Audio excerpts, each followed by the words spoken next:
Essa planta aqui de hoje, que eu quero trazer para vocês, é o tupinambor.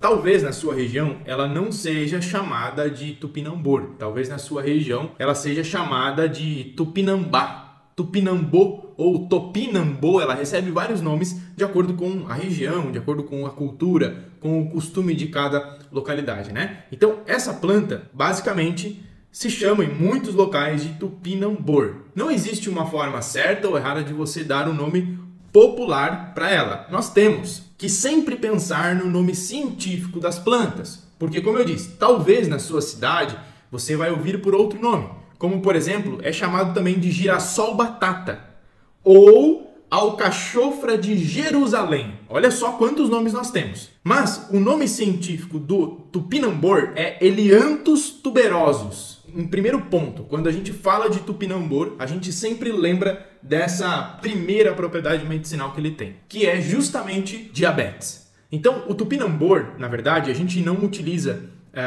muito o seu caule, a gente pode utilizar em algumas situações as folhas, a gente pode usar outras partes da planta em alguns casos. Mas o que é mais difundido é o uso dos tubérculos do tupinambor. Então, ele tem basicamente algumas batatinhas, por isso que ele recebe o nome também de girassol batata, tá? Ele lembra um girassol realmente, ele lembra uma margarida, um margaridão, né? Ele tem uma flor amarela, muito semelhante ao girassol, e ela tem umas batatinhas, como se fossem, muitos chamam de raízes, mas não é raízes, são os tubérculos.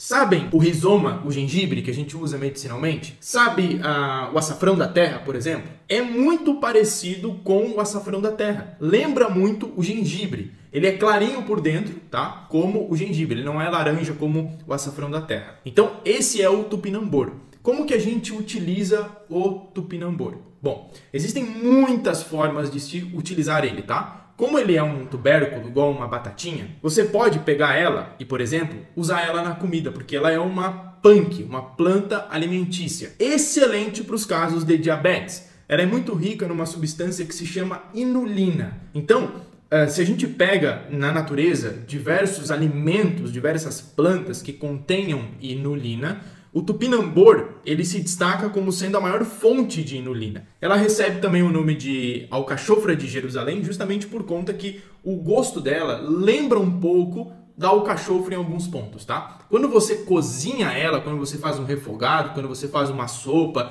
um preparo cozido com o tupinambor, ele tem um leve gosto adocicado, pelo menos eu sinto isso, tá? Então o que você pode fazer? Você pode usar ele cozido, como comida, como salada, em sucos mesmo, fazer um suco verde, por exemplo, com o tupinambor, usar na salada, você rala as batatinhas dele, tá? E coloca por cima da salada, por exemplo, até mesmo junto com gengibre ralado. Você pode comer também, junto com cenoura, com beterraba, com rúcula, com radite, com brócolis, da forma como você preferir. Você pode até mesmo fazer um purê. Ao invés de fazer um purê de batata, você faz um purê com tupinambor. Ou seja, você vai estar consumindo um alimento medicinal, né? Que vai ajudar, por exemplo, muitas pessoas que sofrem com diabetes. Ah, Matheus, eu tenho diabetes, eu queria comer pão, eu queria comer um monte de coisas, eu não posso. Faz as coisas com tupinambor. Existem várias receitas que eu sei na internet que você faz um pão, por exemplo, em casa com tupinambor, com a farinha do tupinambor. Tá? Você pode comprar na internet, em algum site, talvez em lojas de produtos naturais, em feiras de produtos orgânicos, você encontre aí na sua cidade. Aqui em Santa Catarina eu sei que tem bastante, tá? Então você pode preparar um pão, aí você tem que pegar uma receita na internet, tá bom? Então o que acontece? A gente pode, além disso, então, refogado, salada, suco, comer ele, né, mesmo, fazer preparos, pães, você pode fazer um chá com tupinambor também.